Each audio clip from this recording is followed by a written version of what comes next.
चलिए नमस्कार दोस्तों, स्वागत है आपका मुजावदिया मनीष चैनल पर। और आज मैं आपके लिए एक चैप्टर आज जो पहली क्लास में आज मैं रिवीजन कराऊंगा, जिसमें मैंने आज आपको पहला चैप्टर कंप्लीट करा दिया है। पहले चैप्टर के मैंने आपको 52 क्वेश्चन, आज आप ज़्यादा से ज़्यादा रिवीजन हो जाएगा, ठीक है। पहले के हमने 52 क्वेश्चन करा दिए और दूसरे चैप्टर के हमने 20 क्वेश्चन करा दिए। तो आज पहला और दूसरा चैप्टर में रिवीजन करवा रहा हूँ। तो अगर वीडियो पसंद आए तो आपको लाइक करना है, शेयर करना है। हमसे जुड़ना चाहते हैं तो बिल्कुल दिए हुए नंबर पर आप मैसेज करके जुड़ सकते हो। 9753749986 पर आप मैसेज कर सकते हो फ्री वाले ग्रुप में ऐड होने के लिए, ठीक है। आपकी डेली क्लासेस रहती हैं, है ना। तो जिनको ऐड होना ऐड हो सकते हैं, चैनल को ज़रूर सब्सक्राइब करें। इसके अलावा आपके पीएनएसटी के नोट्स भी अवेलेबल हैं, जिसमें आपको क्या क्या मिलेगा। एनसीईआरटी के चैप्टर वाइज एमसीक्यूज़ मिलेंगे, अरिहंत की बुक के क्वेश्चन मिलेंगे, 2007 से 2019 तक के सारे ओल्ड पेपर मिलेंगे, 7000 टॉप एमसीक्यूज़ मिलेंगे, 11th 12th की फिजिक्स केमिस्ट्री बायोलॉजी सभी कुछ मिलाकर लगभग 30,000 क्वेश्चन मिलेंगे। ये मात्र मिलेंगे आपको 399 400 रुपये में। तो अगर किसी को अच्छे से तैयारी करनी है, लेना है, तो टाइम से पहले ले लीजिए, ठीक है। और कोई समस्याएं जो भी पूछना है आप दिए हुए नंबर पर पूछ सकते हैं। इसके लिए आपको इसी नंबर पर गूगल पे, फ़ोन पे से पेमेंट करवाना पड़ेगा और उसके बाद आपको ये सारी पीडीएफ अवेलेबल हो जाएगी। वीडियो अच्छा लगे तो लाइक शेयर ज़रूर करें। वीडियो देखने के लिए आप सभी का बहुत बहुत धन्यवाद।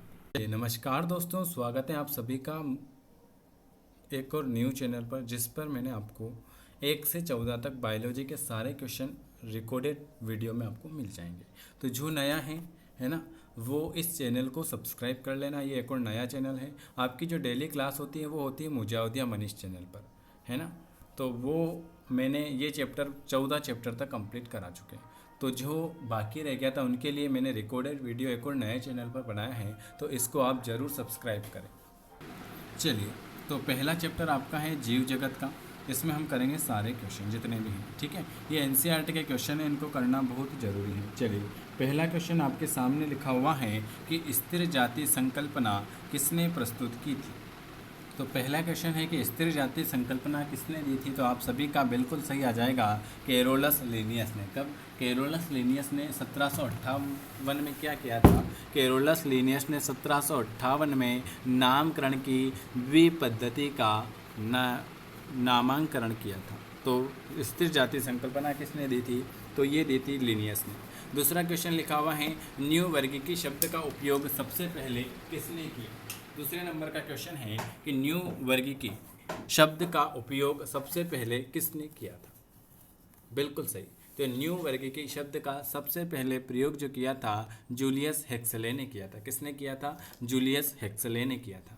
अगला क्वेश्चन है, बेंथर तथा हुकर द्वारा दिया गया वर्गीकरण जो है वो कौन सा है। बेंथम तथा हुकर के द्वारा दिया गया वर्गीकरण जो है वो कौन सा हो जाएगा। तो वो आपका प्राकृतिक हो जाएगा। कौन सा? बेंथम तथा हुकर द्वारा दिया गया वर्गीकरण जो होता है वो आपका प्राकृतिक हो जाएगा।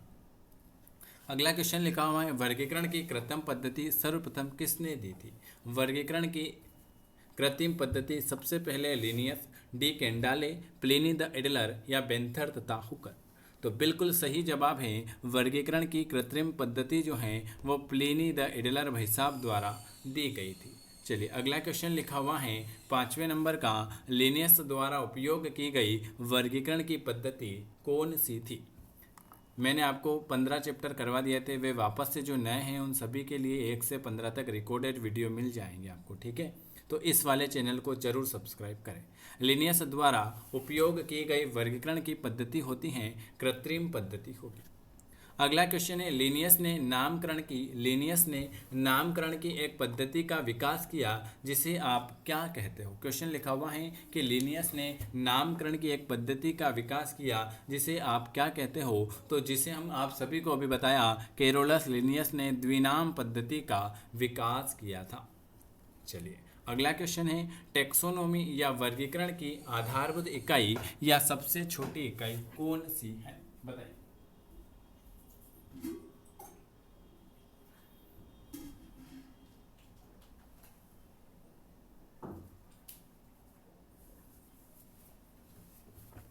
टेक्सोनोमी या वर्गीकरण की आधारभूत इकाई या सबसे छोटी इकाई कौन सी हो जाएगी? तो आप सभी को पता है वो है आपकी जाति। क्या हो जाएगी?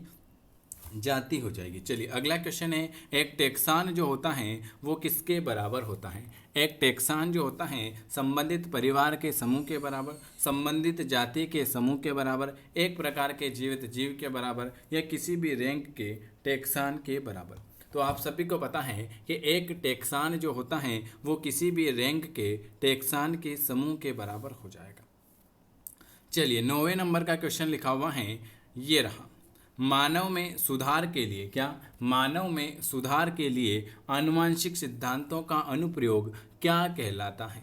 क्वेश्चन लिखा हुआ है कि मानव में सुधार के लिए आनुवंशिक सिद्धांतों का जो अनुप्रयोग है वो क्या कहलाएगा? यूथेनिक्स, यूजेनिक्स, यूफेनिक्स या एंथोलॉजी? Very very good. तो मानव में सुधार के लिए आनुवंशिक सिद्धांतों का अनुप्रयोग जो कहलाता है वो यूजेनिक्स कहलाएगा। चलिए अगला क्वेश्चन है, जीवाश्मों का अध्ययन क्या कहलाता है? जीवाश्मों का अध्ययन क्या कहलाएगा? बताइए। Very very good. जीवाश्मों का अध्ययन जो कहलाता है वो जीवाश्म विज्ञान कहलाएगा। क्या कहलाएगा? जीवाश्मों का अध्ययन जो है जीवाश्म विज्ञान कहलाएगा। पौधे या जंतुओं के समूह, पौधे या जंतुओं के समूह जो समान लक्षण वाले किसी भी रैंक के होते हैं उसे आप क्या कहते हो? पौधे या जंतुओं के समूह जो समान लक्षण वाले किसी भी रैंक के होते हैं उसे आप क्या कहते हो? तो उसे हम कहते हैं टेक्सोन कहेंगे। क्या कहेंगे? पौधे या जंतुओं का समूह जो समान लक्षण वाले किसी भी रैंक का होता है उसे हम टेक्सोन कहेंगे।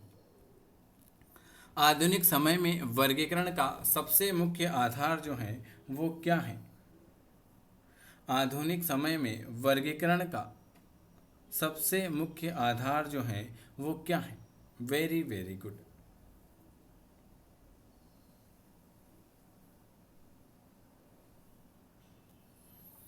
वाह। और किसी का आंसर? जो भी नया है चैनल को जरूर सब्सक्राइब करें, बेल आइकॉन जरूर प्रेस करें, ठीक है। 12 नंबर का वेरी वेरी गुड, एनाटॉमी और कायिक लक्षण। चलिए अगला क्वेश्चन लिखा हुआ है, पारिभाषिक शब्द संघ फाइलम किसने दिया था? फाइलम शब्द किसने दिया था? तो ये तो आप सभी को पता होना चाहिए। वेरी मोस्ट इंपॉर्टेंट क्वेश्चन है कि फाइलम शब्द जो दिया था वो क्यूवियर भाई साहब ने दिया था। किसने? क्यूवियर भाई साहब। टेक्सोनोमी श्रेणी का क्रम, टेक्सोनोमी श्रेणी का क्रम बताइए भाई, 14 नंबर का। Very good. टेक्सोनोमी श्रेणी का क्रम जो होता है प्रभात, वर्ग, गण, कुल, ट्राइब, वंश और जाति। नामकरण की दो नाम पद्धति का अर्थ क्या होता है? Very most important question. नामकरण की द्विनाम पद्धति का अर्थ बताइए।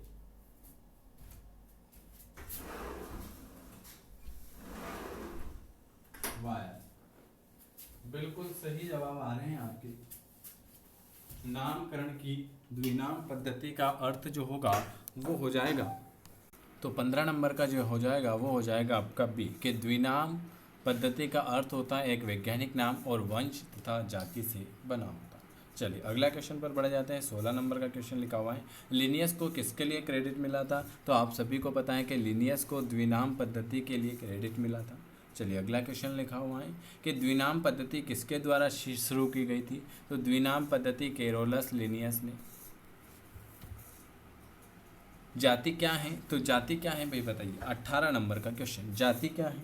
तो जाति आपकी एक प्रकार की जैव विकास की एक इकाई हो जाएगी। जाति, जाति क्या हो जाएगी? जैव विकास की एक इकाई हो जाएगी। चलिए अगला क्वेश्चन है, जाति वृत्ति वर्गीकरण किस पर आधारित है? जाति वृत्ति वर्गीकरण किस पर आधारित है? तो वो आधारित है सामान्य जैव विकासी वंशज पर आधारित है जाति वृत्ति वर्गीकरण। द्विनाम पद्धति में दो शब्द होते हैं, वो कौन कौन से होते हैं? वंश तथा जाति, गण तथा कुल, कुल तथा वंश, जाति तथा वैरायटी। द्विनाम पद्धति में दो शब्द होते हैं, वो कौन से होते हैं? वेरी वेरी गुड, 20 नंबर का। तो बिल्कुल सही, वंश। द्विनाम पद्धति में दो शब्द होते हैं, वंश और जाति। अगला क्वेश्चन लिखा हुआ है कि बिना जाति वृत्ति के वर्गीकी बिना मांस की हड्डी के समान है, यह कथन किसने दिया था? क्वेश्चन लिखा हुआ है कि बिना जाति वृत्ति बिना जाति वृत्ति के वर्गी की, बिना मांस की हड्डी के समान है, यह किसने दिया था? 21 नंबर का। वेरी वेरी गुड, बिल्कुल सही जवाब आया है 21 का सी, तख्ताजन ने कहा था। 21 ने तख्ताजन ने कहा था। अगला क्वेश्चन लिखा हुआ है कि एक सिम्पेट्रिक जनसंख्या जो बाह्य संरचना में, एक सिम्पेट्रिक जनसंख्या जो बाह्य संरचना में समान लेकिन उनके बीच आपस में प्रजनन नहीं होता, उसे क्या कहते हैं?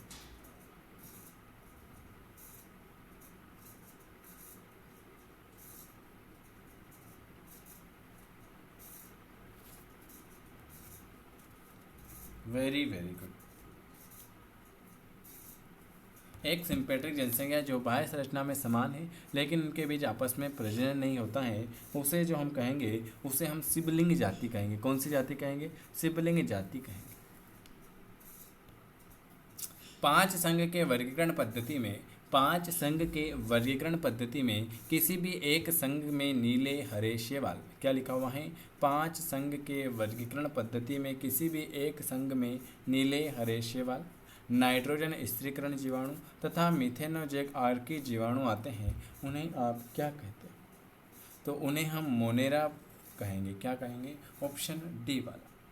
चलिए अगला क्वेश्चन लिखा हुआ है कि वे जातियां जो विभिन्न भौगोलिक क्षेत्रों में पाई जाती हैं उसे क्या कहते हो? वे जातियां जो विभिन्न भौगोलिक क्षेत्रों में पाई जाएगी उन्हें आप क्या कहोगे? तो उन्हें एलोपेट्रिक कहेंगे। क्या? वे जातियां जो विभिन्न भौगोलिक क्षेत्रों में पाई जाती हैं एलोपेट्रिक कही जाती हैं। ऑप्शन सी वाला। चलिए अगला क्वेश्चन क्या लिखा हुआ है? अगला क्वेश्चन लिखा हुआ है 25 नंबर का कि यदि पृथ्वी के वातावरण में, यदि पृथ्वी के वातावरण में CO2 नहीं होता, यदि पृथ्वी के वातावरण में CO2 नहीं होता तो पृथ्वी का तापमान कितना होता? क्वेश्चन लिखा हुआ है कि यदि पृथ्वी के वातावरण में CO2 नहीं होता तो पृथ्वी का तापमान वर्तमान तापमान से अधिक होगा, वर्तमान तापमान से कम होगा, समान रहेगा या वातावरण में उपस्थित O2 की मात्रा पर निर्भर करेगा। 25 नंबर का क्वेश्चन। Very very good. तो यदि पृथ्वी के वातावरण में CO2 नहीं होता है तो पृथ्वी का तापमान जो है वो उसके वर्तमान तापमान पर ही निर्भर करेगा। अगला क्वेश्चन है कि जीवों के वर्गीकरण का मुख्य उद्देश्य क्या हो जाएगा? जीवित जीवों के वर्गीकरण का मुख्य उद्देश्य क्या हो जाएगा? 26 नंबर का। बिल्कुल 26 नंबर का आ जाएगा। जीवित जीवों के वर्गीकरण का मुख्य उद्देश्य होता है अज्ञात जीवों की पहचान करना। एक वर्गीकरण का निकाय जिसमें गुणों की बड़ी संख्या को लिया जाता है वह क्या कहलाएगी? एक वर्गीकरण का निकाय जिसमें गुणों की बड़ी संख्या को लिया जाता है वह कृत्रिम निकाय कहलाएगी, प्राकृतिक निकाय कहलाएगी, सिंथेटिक कहलाएगी या जाति वृत्ति कहलाएगी? वेरी वेरी गुड, वो कहलाएगी प्राकृतिक निकाय कहलाएगी। एक वर्गीकरण का निकाय जिसे गुणों की बड़ी संख्या को लिया जाता है वह प्राकृतिक निकाय कहलाएगी। अगला क्वेश्चन है जेनेरा प्लांटेरम नामक पुस्तक किसने लिखी थी? क्वेश्चन लिखा हुआ है जेनेरा प्लांटेरम नामक पुस्तक जो है वो किसने लिखी थी? तो वो आप सभी को पता है कि जेनेरा प्लांटेरम नामक पुस्तक जो लिखी थी हैचिनसन भाई साहब ने लिखी थी। किसने? हैचिनसन भाई साहब ने लिखी थी। Very very most important question है ये। अगला क्वेश्चन आ जाते हैं। सभी जीवित तंत्रों का सर्वाधिक महत्वपूर्ण लक्षण जो होता है वो क्या होता है? क्वेश्चन लिखा हुआ है सभी जीवित तंत्रों का सर्वाधिक मुख्य लक्षण जो क्या होता है वो क्या होता है? बताइए। वेरी वेरी गुड, बिल्कुल सही। आनुवांशिक सूचना का प्रतिलिपिकरण करना होता है। सभी जीवित तंत्रों का सबसे ज़्यादा महत्वपूर्ण लक्षण होता है आनुवांशिक सूचना का प्रतिलिपिकरण होता है। अपेक्षित जैविक प्रभाविता RBE से अभिप्राय उन क्षतियों से होता है जो कम ताप द्वारा, उच्च ताप द्वारा, एन्सेफेलाइटिक द्वारा या विकिरण द्वारा।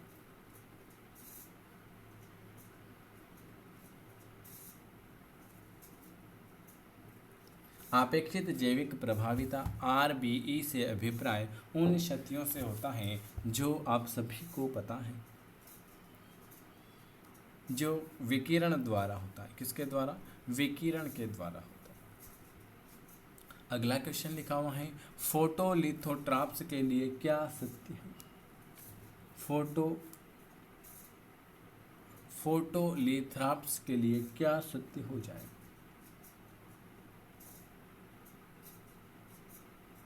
Very good. फोटोलिथोट्राप्स के लिए जो सत्य होगा वो होगा कि इसमें जो है ये विकिरण से ऊर्जा तथा अकार्बनिकों से हाइड्रोजन प्राप्त करती है। चलिए अगला क्वेश्चन लिखा हुआ है 32 नंबर का। पृथ्वी पर पहला जीव जो था वो कौन सा था?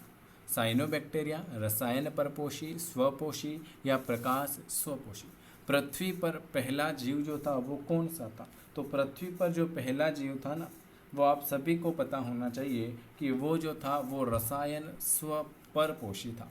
पृथ्वी पर पहला जीव जो था वो रसायन परपोषी था।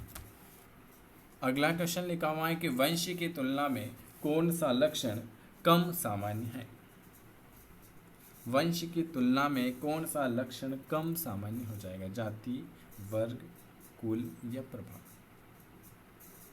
Very very good. वंश की तुलना में जो है कम सामान्य लक्षण जो है वो हो जाएगी जाति। अगला क्वेश्चन लिखा हुआ है, 5 संघीय वर्गीकरण का मुख्य आधार क्या है? 5 संघीय वर्गीकरण का मुख्य आधार क्या हो जाए? केंद्रक की संरचना, पोषण की प्रकृति, कोशिका भित्ति या अलैंगिक प्रजनन? Very very good. 5 संघीय वर्गीकरण का मुख्य आधार होता है पोषण की प्रकृति। अगला क्वेश्चन लिखा हुआ है आपके सामने, एक जाति के जीवों के लिए क्या सत्य हो जाएगा? बताइए। एक जाति के जीवों के लिए क्या सत्य हो जाएगा? इस पे मैं आपको रिकॉर्डेड वीडियो दे दूंगा सारे, जो मैंने पहले लाइव क्लास में करा दिए हैं। ठीक है, तो इस चैनल को ज़रूर सब्सक्राइब करना, इस पे आपको बहुत सारे वीडियो मिलते रहेंगे। ठीक है, चलिए एक जाति के जीवों के लिए क्या सत्य हो जाएगा? 35 नंबर का बिल्कुल आपका आ जाएगा आपसी सहप्रवाह। वे जीवधारियाँ जो अपचयनित अकार्बनिक यौगिक के ऑक्सीकरण से ऊर्जा प्राप्त करते हैं वो क्या कहलाते हैं? वे जीवधारी जो अपचयनित अकार्बनिक यौगिक के ऑक्सीकरण से ऊर्जा प्राप्त करते हैं उन्हें आप क्या कहते हैं?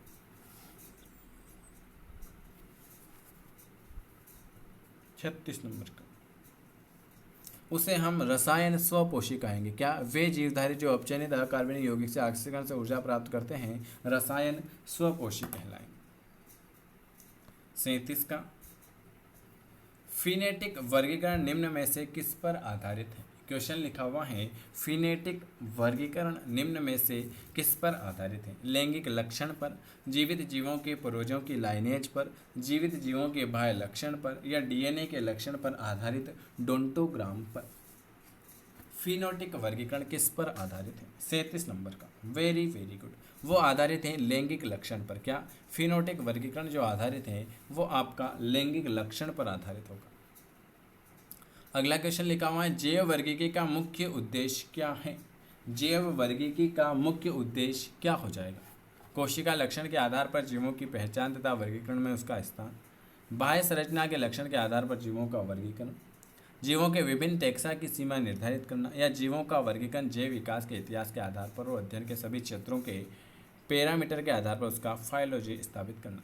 तो जैव वर्गीकरण का जो मुख्य उद्देश्य होता है ना, वो आपको पता होना चाहिए कि जीवों का वर्गीकरण जैव विकास इतिहास के आधार पर और अध्ययन के सभी क्षेत्रों के पैरामीटर के आधार पर उसका फाइलोजेनी स्थापित करना होता। चलिए अगला क्वेश्चन है 39 नंबर का, जाति को आप क्या कहते हो? Very very good. जाति को आप क्या कहते हो बताइए। तो ये क्वेश्चन मोस्ट IMP लगा लेना कि वर्गीकरण की सबसे छोटी इकाई, वर्गीकरण की सबसे छोटी इकाई कहलाएगी जाति। पौधे जो बीजाणु द्वारा प्रजनन करते हैं जैसे मांस तथा फर्ण, उन्हें क्या कहते हो? पौधे जो हैं जो बीजाणु के द्वारा प्रजनन करते हैं जैसे मांस तथा फर्ण, उसे आप क्या कहोगे? तो उसे हम जो कहेंगे वो कहेंगे स्पाइरोफाइडा। क्या कहेंगे? स्पाइरोफाइडा। पौधे पौधे जो बीजाणु द्वारा प्रजनन करते हैं जैसे मांस तथा फर्ण, उसे स्पाइरोफाइडा कहेंगे। आवृत बीज में मुख्य रूप से पौधे प्रभावी होते हैं, क्यों? क्वेश्चन लिखा हुआ है कि आवृत बीज में मुख्य रूप से पौधे जो हैं वो प्रभावित होते हैं, क्यों?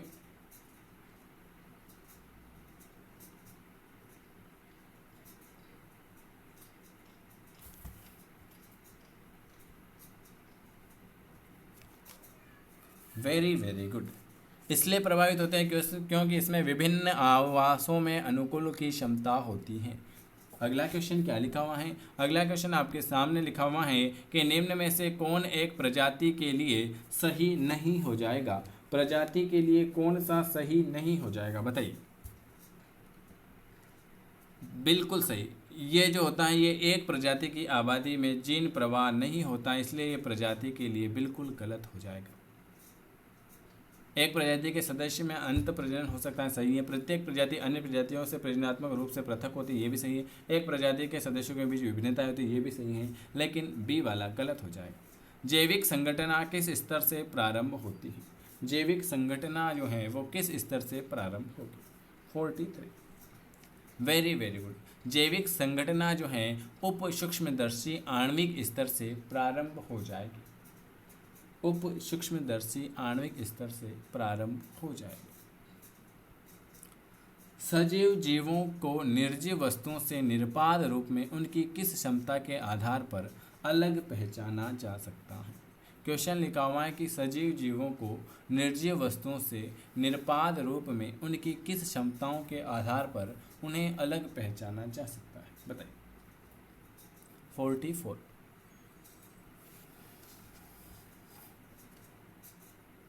वेरी गुड,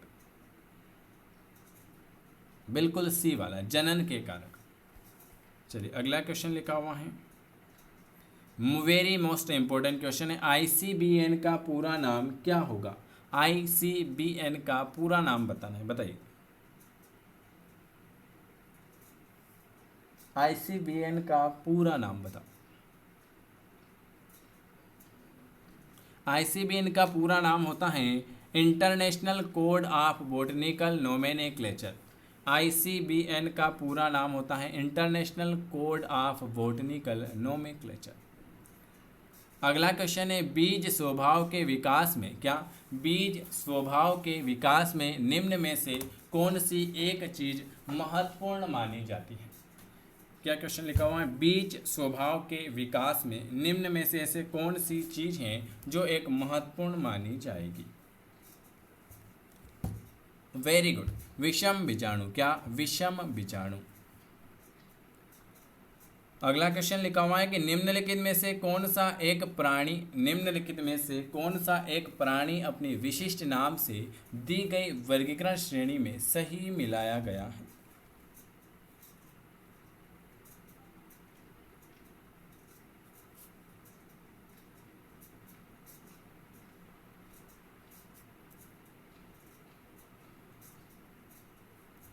वेरी गुड, बिल्कुल सही। 47 नंबर का आ चुका है आपका ए वाला, बाघ टाइग्रिस जो एक स्पेसीज है।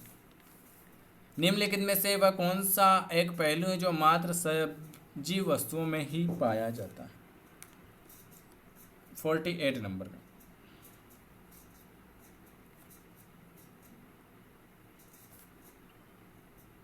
Very very good. निम्न में से वह कौन सा एक पहलू जो मात्र सजीव वस्तुओं में पाया जाएगा? तो वो पाया जाएगा पर्यावरण में होने वाली घटनाओं की अनुभूति और उसकी स्मृति। चलिए अगला क्वेश्चन है, निम्नलिखित में से किस एक जीव का सही वैज्ञानिक नाम? वैज्ञानिक नाम तो आपको याद करना ही है। निम्नलिखित में से किस एक जीव का सही वैज्ञानिक नाम?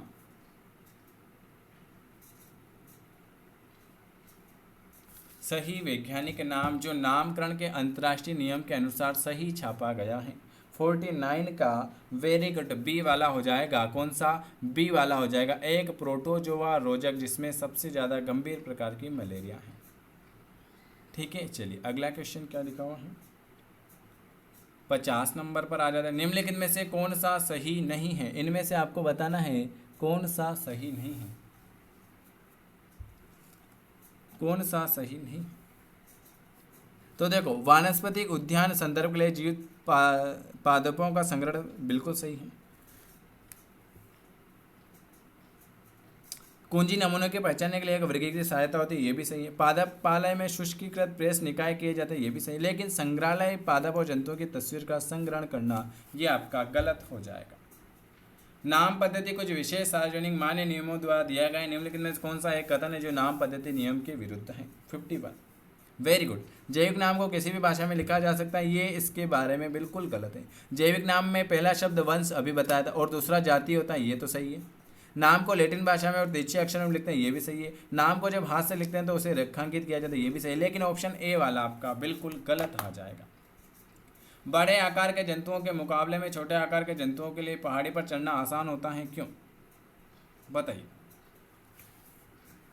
Very good. बड़े आकार के जंतुओं के मुकाबले में छोटे आकार के जंतुओं को पहाड़ी पर चढ़ना इसलिए आसान होता है क्योंकि छोटे आकार वाले पशुओं की उपापचयी दर अपेक्षाकृत अधिक होती है, बी वाला। ये मैंने आपको एक चैप्टर करवा दिया है पूरा फिनिश, क्या करवा दिया है, ये पहला चैप्टर जीव जगत का कंप्लीट करा दिया है। इसी तरह मैंने आपको 14 चैप्टर तक पहले लाइव क्लास में पढ़ा दिया था, तो इसलिए मैंने आपके लिए जो भी नए हैं उनको ये रिकॉर्डेड क्लास दे दी है। तो एक एक वीडियो में मैं आपको एक चैप्टर कंप्लीट करा दूँगा, मतलब 14 वीडियो में आपके एक पूरा चैप्टर सारे एनसीईआरटी के बायोलॉजी के कंप्लीट हो जाएंगे।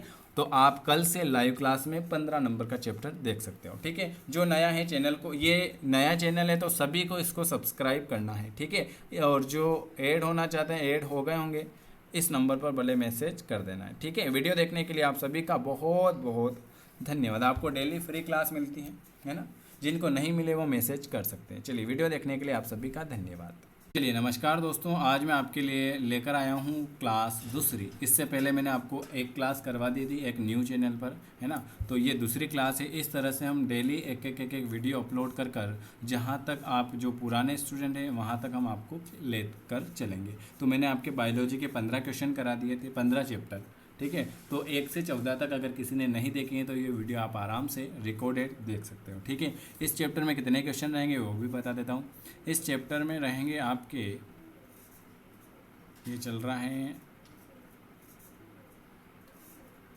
170 क्वेश्चन रहेंगे इस चैप्टर में। तो आज हम करेंगे 50 के 3 वीडियो में हम दूसरा चैप्टर भी हम ख़त्म कर देंगे, ठीक है। तो ये जो नया चैनल है इसको जिन्होंने सब्सक्राइब नहीं किया है सब्सक्राइब कर लीजिएगा, क्योंकि इस पर ही मैं आपको 1 से लगाकर 15 तक के सारे वीडियो दूँगा, ठीक है। उसके बाद होगी तो थ्योरी की क्लास भी इस पर हो जाएगी। तो जो भी नया है चैनल को सब्सक्राइब जरूर करें, ठीक है। दूसरा क्वेश्चन, पहला क्वेश्चन लिखा हुआ दूसरे चैप्टर का कि अफ्रीकन स्लीपिंग सिकनेस, सोने की बीमारी किस जीव में होती है।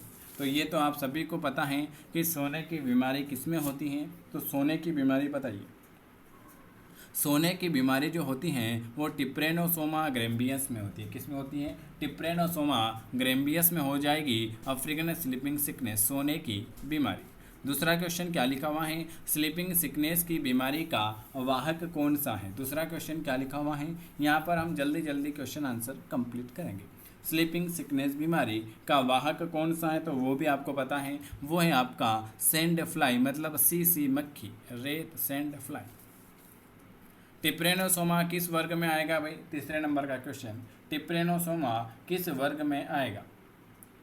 साइकोडिना, जुफ्लेजेलाटा, सिलियाटा या स्पेरोजोआ। टिप्रेनोसोमा जो आएगा जुफ्लेजेलाटा में आ जाएगा। किसमें, जुफ्लेजेलाटा में आपका टिप्रेनोसोमा आ जाएगा। अगला क्वेश्चन क्या लिखा हुआ है, अगला क्वेश्चन लिखा हुआ है कि मलेरिया बुखार किसकी मुक्ति से जुड़ा हुआ है। मलेरिया बुखार किसकी मुक्ति से जुड़ा हुआ हो जाएगा, बताइए। 4th नंबर का, वेरी गुड। वो जुड़ा हुआ है, मलेरिया बुखार जो है मीरोज्वाइट्स से जुड़ा हुआ है। किससे, मीरोज्वाइट्स से आपका मलेरिया बुखार जुड़ा हुआ है। तीसरा क्वेश्चन लिखा हुआ है, सीसी फ्लाई के काटने से मानव तक पहुंच सकता है। 5वें नंबर का क्वेश्चन लिखा हुआ है, सीसी फ्लाई के काटने से मानव तक पहुंच सकता है? क्या पहुंच सकता है बताइए। इस चैनल को जरूर सब्सक्राइब करें, बेल आइकन जरूर प्रेस करें। Very very good. 5 नंबर का क्वेश्चन आया है आपका, बिल्कुल सीसी फ्लाई के काटने से मानव तक पहुंच जाएगा टिप्रेनोसोमा ग्रेम्बियंस। मलेरिया परजीवी प्लाज्मोडियम की संक्रामक अवस्था जो मानव शरीर में पहुंचती है वो क्या कहलाती है? क्वेश्चन लिखा हुआ है कि मलेरिया परजीवी प्लाज्मोडियम की संक्रामक अवस्था जो मानव शरीर में पहुंचती हैं वो क्या कहलाएगी? तो वो कहलाएगी स्पेरोजोइट्स कहलाएगी। क्या कहलाएगी? स्पेरोजोइट्स कहलाएगी। अगला क्वेश्चन लिखा हुआ है, लाइकेन SO2 प्रदूषण को दर्शाता है क्यों? लाइकेन जो है SO2 प्रदूषण को दर्शाता है, क्यों दर्शाता है बताइए। 7 नंबर का, इसलिए दर्शाता है क्योंकि इसमें जो होता है इसमें SO2 के प्रति संवेदनशील होता है। मोनेरा में कौन सा जीव आता है? ये very most important question. Monera में कौन सा जीव आएगा?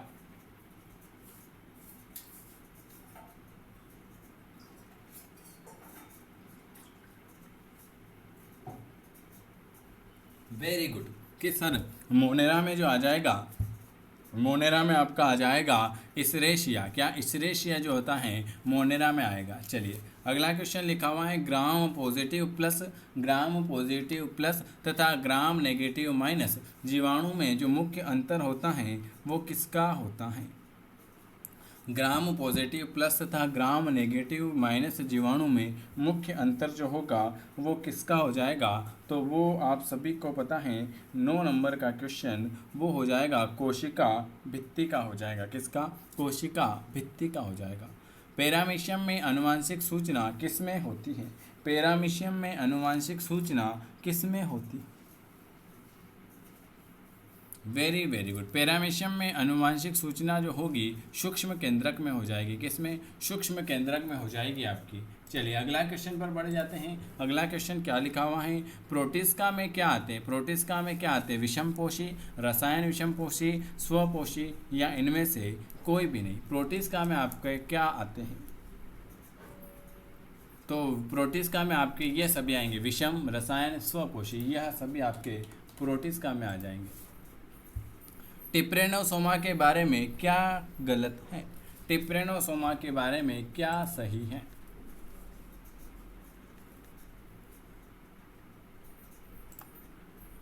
Very very good.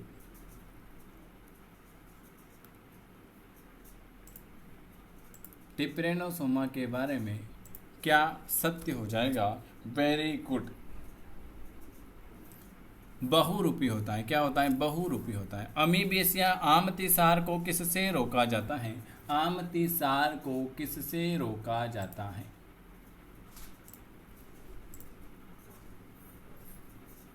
आमतिसार को किससे रोका जाता है? वेरी गुड, बिल्कुल सही पकड़े हैं आप।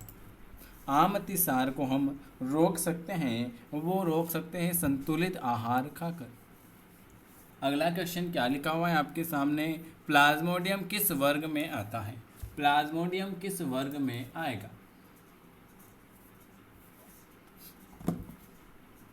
प्लाज्मोडियम किस वर्ग में आता है? तो आप सभी ने बता दिया सर, स्पेरोजोआ में आएगा आपका प्लाज्मोडियम। 15 नंबर का क्वेश्चन क्या लिखा हुआ है, एक अप्रकाश संश्लेषी वायवीय मिट्टी में नाइट्रोजन स्थिरीकरण करने वाला जो जीवाणु होता है वो क्या होता है?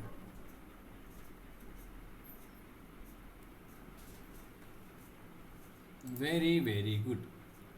एक अप्रकाश संश्लेषी वायवीय मिट्टी में नाइट्रोजन स्थिरीकरण करने वाला जीवाणु जो हो जाएगा वो हो जाएगा राइजोबियम। क्या हो जाएगा? राइजोबियम हो जाएगा। अवशोषी विषमपोषी पोषण किसके द्वारा प्रदर्शित होता है?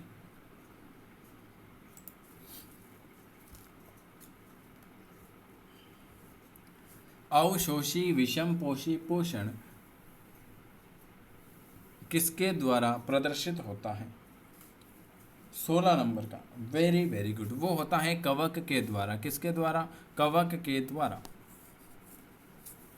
किसने मानव के लाल रक्त कण में प्लाज्मोडियम को खोजा था। क्वेश्चन लिखा हुआ है किसने मानव के लाल रक्त कण में प्लाज्मोडियम को खोजा था। रोनाल्ड रास ने, मेंडल ने, लेवेरन ने या स्टीफेंस ने।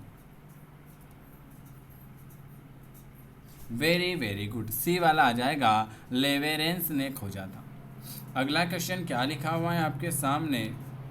अगला क्वेश्चन है मेलिग्नेंट टर्शियम मलेरिया परजीवी का वैज्ञानिक नाम कौन सा होगा। ये very most important question 18 number का। Very very good, malignant tertian malaria परजीवी का वैज्ञानिक नाम जो होता है प्लाज्मोडियम फाल्सीपेरम होगा। कौन सा होगा? Plasmodium falciparum. ऐसे जीवों का नाम बताइए जो सूर्य से प्रत्यक्ष या अप्रत्यक्ष ऊर्जा नहीं लेते हैं। क्वेश्चन लिखा हुआ है कि ऐसे जीव का आपको नाम बताना है जो सूर्य से प्रत्यक्ष या अप्रत्यक्ष ऊर्जा नहीं लेते हैं। वो हो जाएंगे रसायन संश्लेषी जीवाणु। क्या हो जाएंगे? रसायन संश्लेषी जीवाणु हो जाएंगे। अगला क्वेश्चन है अफ्रीकन निद्रा बीमारी किसके कारण होती है। अफ्रीकन निद्रा बीमारी किसके कारण होगी? 20 नंबर का। वेरी वेरी गुड, अफ्रीकन निद्रा बीमारी जो होती है गोलीसेना पल्पासी द्वारा छोड़े गए टिप्रेनोसोमा ग्रेम्बियस के कारण होगी। टिप्रेनोसोमा ग्रेम्बियस के कारण। जीवाणु में पीढ़ी एकांतरण नहीं होता है क्यों? जीवाणु में पीढ़ी एकांतरण नहीं होता है क्यों?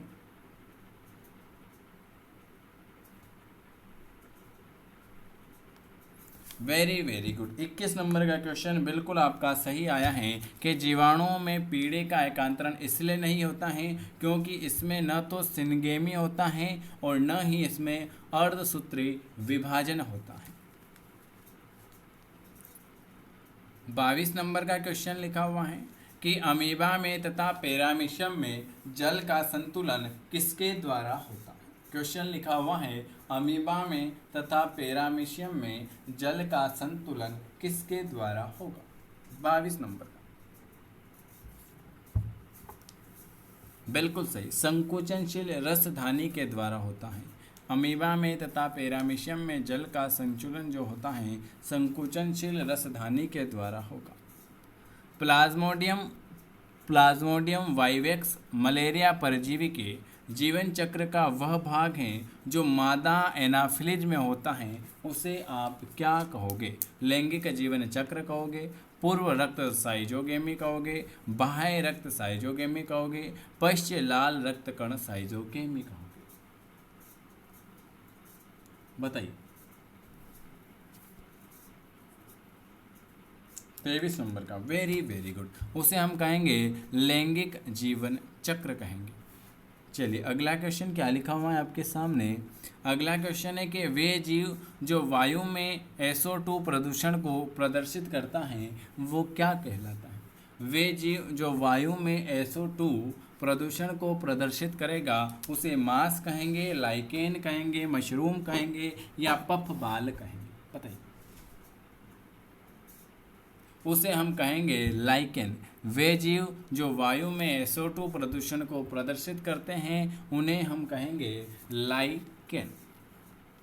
एशेरिशिया कोलाई का उपयोग जीव विज्ञान के प्रयोगों में अत्यधिक किया जाता है क्योंकि यह जो होता है यह आसानी से कल्चर किया जा सकता है, आसानी से उपलब्ध हो सकता है, प्रयोग में आसानी होती है या पोषक में आसानी से गुणन करता है। 25 नंबर का क्वेश्चन।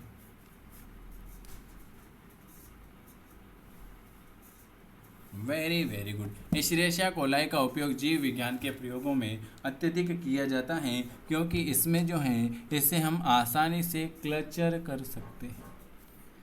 चलिए अगला क्वेश्चन है जीनोफोर जीवाणु जीनोम या न्यूक्लियाइड जो बना होता है वो किसका बना होता है। न्यूक्लियाइड जो बना होता है वो किसका बना होता है? बताइए। 26 नंबर का, वो बना होता है हिस्टोन तथा नॉन हिस्टोन का बना होता है। हिस्टोन तथा नॉन हिस्टोन का बना होता है। अगर सभी तालाब गंदे गड्ढों को नष्ट कर दिए जाए तो कौन सा जीव नष्ट हो जाएगा? क्वेश्चन क्या लिखा हुआ है? क्वेश्चन लिखा हुआ है कि अगर सभी तालाब गंदे गड्ढे को नष्ट कर दिया जाए तो कौन सा जीव नष्ट हो जाएगा? बताइए। 27 नंबर का, वेरी वेरी गुड, वो जो है प्लाज्मोडियम, क्या प्लाज्मोडियम हो जाएगा। चलिए अगला क्वेश्चन क्या लिखा हुआ है? मानव में प्लाज्मोडियम की साइजोंट अवस्था किस कोशिकाओं में पाई जाएगी? मानव में प्लाज्मोडियम की साइजोंट अवस्था किस कोशिकाओं में पाई जाती है? लाल रक्त कण, यकृत कोशिका, लाल रक्त कण तथा यकृत कोशिका, लाल रक्त कण, यकृत कोशिका तथा प्लीहा कोशिका। मानव में प्लाज्मोडियम की साइजोंट अवस्था किस कोशिकाओं में पाई जाती है? वेरी वेरी गुड, वो पाई जाती है लाल रक्त कण तथा यकृत कोशिकाओं में। 2 क्वेश्चन और कर लेते हैं, 30 क्वेश्चन का अपन एक सेट बनाकर ये चैप्टर भी अपन खत्म कर लेंगे, है ना। चलिए अगला क्वेश्चन क्या लिखा हुआ है? अगला क्वेश्चन लिखा हुआ है कि रिवर्स ट्रांसक्रिप्ट्स क्या है? रिवर्स ट्रांसक्रिप्ट्स क्या है? बताइए। 29 नंबर का, ये एक प्रकार का आरएनए आश्रित डीएनए पॉलीमेरेज है और आपको कमेंट बॉक्स में बताना है आरएनए और डीएनए का फुल फॉर्म क्या हो जाएगा। और लास्ट क्वेश्चन है टीएमवी, जिसे हम कहते हैं टोबैको मोज़ेक वायरस का जीन जो होता है वो क्या होता है। आप सभी से निवेदन है कि इस चैनल को आप इसलिए सब्सक्राइब करें क्योंकि इस पे आपकी बायोलॉजी की थ्योरी की क्लास भी होगी और एनसीईआरटी के जो छूटे हुए सारे चैप्टर हैं उसके रिकॉर्डेड वीडियो भी मिलेंगे।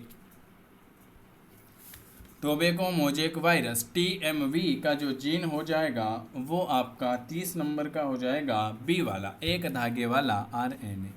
30 नंबर के आपका डेली ये करवा के दूसरा चैप्टर करा देंगे, फिर हम करेंगे तीसरा चैप्टर, ठीक है। चलिए मिलते हैं अपन, इसमें 180 क्वेश्चन है तो 30 क्वेश्चन आज हो गए, 50 कल हो जाएंगे। ऐसे करके 4 वीडियो में मैं आपको 200 क्वेश्चन करा दूँगा।